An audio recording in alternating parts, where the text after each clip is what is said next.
तुम्हारे बाप का मुल्क नहीं है, ये हमारा मुल्क है। यहाँ पे 22 करोड़ लोग फैसले करेंगे। यहाँ पे फैसले आइन और कानून के मुताबिक होंगे। यहाँ पे किसी की मर्जी के मुताबिक फैसले नहीं होंगे। बंद कर दो ये बंद कमरों में फैसले करने वाले, बंद कर दो ये खुद को जमीन पे खुदा समझने वाले। अरे क्या बात करते हैं आप मुराद साहब, ये इनके बाप का मुल्क है, किसमें जुर्रत हुई है 70 साल में इनसे सवाल पूछ सके।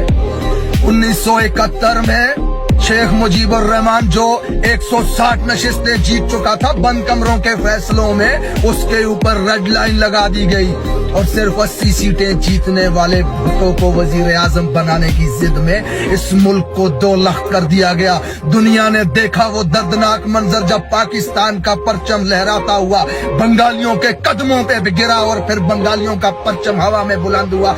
किसमें जुर्रत हुई है ये सवाल पूछने के इनसे?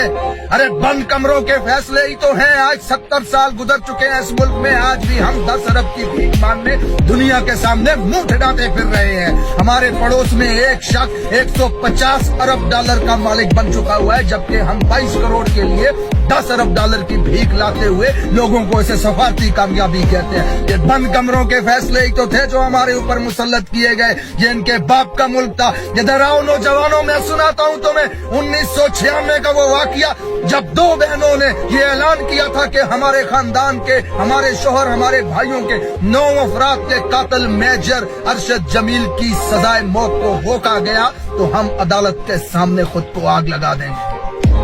जज साहब के कान पे चूं तक नहीं रेंगी।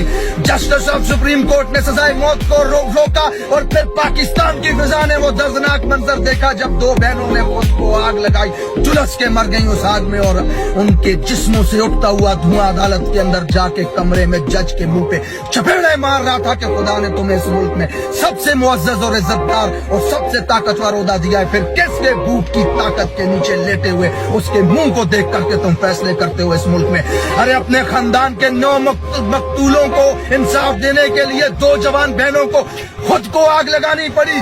किसमें जुर्रत है इनसे सवाल पूछने की? वो मेजर अरशद जमील जिसने फौजी दस्ते के साथ मस्जिदों की जमीन पे कब्जा करने के लिए उसके 9 अफराद को घर से उठा के दरियाए सिंध के किनारे पे ले जाकर के गोलियां मारी और अगले दिन GHQ से ये बयान जारी हुआ कि रात के दहशतगर्दों को मार दिया गया। वजीर आजम और आर्मी चीफ ने यूनिट को जाकर के इनाम दिए।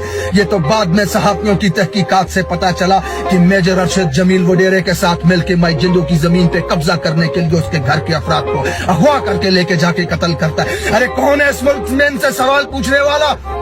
आज 80,000 लोग मरवा दिए दहशतगर्दी में, ड्रोन हमलों में, बम धमाकों में, गोलियों में। किसने पूछा आज तक इनसे सवाल? आज जिस कब्रिस्तान में जाएं आप, वहाँ पे 50 कब्रों के ऊपर पाकिस्तान का झंडा लहराता हुआ आपको नजर आएगा। मर रहे हैं फौजी लोग दहशतगर्दी में। आज तक एक इंच जमीन पे हमने कब्जा नहीं किया, किसी मुल्क में जाके बमबारी नहीं की, किसी के साथ हालत जंग में नहीं है हम, फिर भी हमारे लोग दहशतगर्दी में मर रहे हैं। किसमें जरूरत है सवाल पूछने की इनसे? ये बंद कमरों के फैसले हैं जो इंसानी जानों का सौदा करते हैं, जो जमीरों का सौदा करते हैं, जो हमारे पैसों का सौदा करते हैं। अरे हमारे जिस्मों से, हड्डियों से गोश्त तक नोच कर खा चुके हैं, जो उनको हमारे ऊपर मुसल्लत कर दिया गया, जिनकी करप्शन की दास्तानें कंधार से वाशिंगटन तक फैली हुई है, जो लूट के खा गए हैं इस मुल्क में, जिनके नौकरों के अकाउंटों से अरबों रुपया मिलता है, जिनके गुलामों के अकाउंट से अरबों रुपया मिलता है। इवन फील्ड में खरबों की जायदाद के मालिक 1.8 बिलियन का मालिक वो जरदारी और उसका लौंडा, 1.6 बिलियन का मालिक ये नवाज शरीफ और उसकी लौंडिया हमारे ऊपर मुसल्लत किए गए। अवाम का हर दुश्मन जेलों से निकाल के, अदालतों से निकाल के अवाम के ऊपर हुक्मरान बना दिया गया है। किसके फैसले हैं ये? कौन जा सकता है इनके खिलाफ? आज 22 करोड़ अवाम अगर इमरान खान को मोहसिन समझती है, अगर उन्हें लगता है कि ये शख्स हमें भूख से निकाल सकता है, उन्हें लगता है कि ये शख्स हमें गुर्बत से निकाल सकता है, उन्हें लगता है कि ये शख्स हमें बैनुल अक़वामी दुनिया में इज्जत दिला सकता है, उन्हें लगता है कि ये शख्स हमें गुलामी से आजाद करवा सकता है, तो करने दो अवाम को अपनी मर्जी का फैसला। मत करो हमारे ऊपर मुसल्लत अपने फैसलों को। बात करते हो हमारी हड्डियों से गोश्त तक नोच के ले जा चुके हो, ट्रक के पीछे हम आटे के लिए लाइनों में मर रहे हैं। ये बंद कमरों के फैसले थे, जिनके बाप का मुल्क था, जो इनके फैसलों के खिलाफ कोई खड़ा ना हो सका, तो आज हमें इस हालत में। जो जुर्रत आज मुराद सईद कर रहा है, वो जुर्रत इस मुल्क के 22 करोड़ आवाम को करनी पड़ेगी। सवाल पूछना पड़ेगा, अपने हक के लिए खड़ा होना पड़ेगा। आजादी ऐसे प्लेट में रख करके नहीं मिलती। डर को छोड़ो, खौफ को छोड़ो, मेरे से ज्यादा मुहब्बे वतन कौन है? मुझसे ज्यादा अपनी गोद से मोहब्बत करने वाला कौन है? अरे कफन में लिपटी लाश जब घर पे आती है तो आंसू बहाते हुए ये कहते हो फखर है हमारा बेटा शहीद हुआ वतन पे, होना चाहिए फखर। लेकिन ये सवाल पूछा करो, किसने हमारे बेटे को मारा? किस जंग में हमारा बेटा शहीद हुआ? कहाँ है हमारे बेटे को मारने वाला? कब खत्म होगी ये दहशतगर्दी? कब बंद होंगे हमारे बेटे मरने? ये सवाल पूछने की जरूरत पैदा करो अपने ऊपर।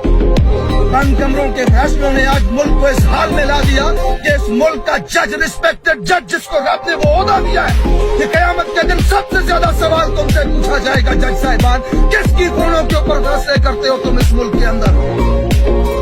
अगर इस मुल्क के निजाम को बदलना चाहते हो, अपने आने वाली नस्लों के मुस्तकबिल को बदलना चाहते हो, तो खड़े होकर के सवाल पूछो। बंद कमरों में किए गए फैसलों को मुस्तरद करो, अपने फैसले खुद करो इस मुल्क के अंदर।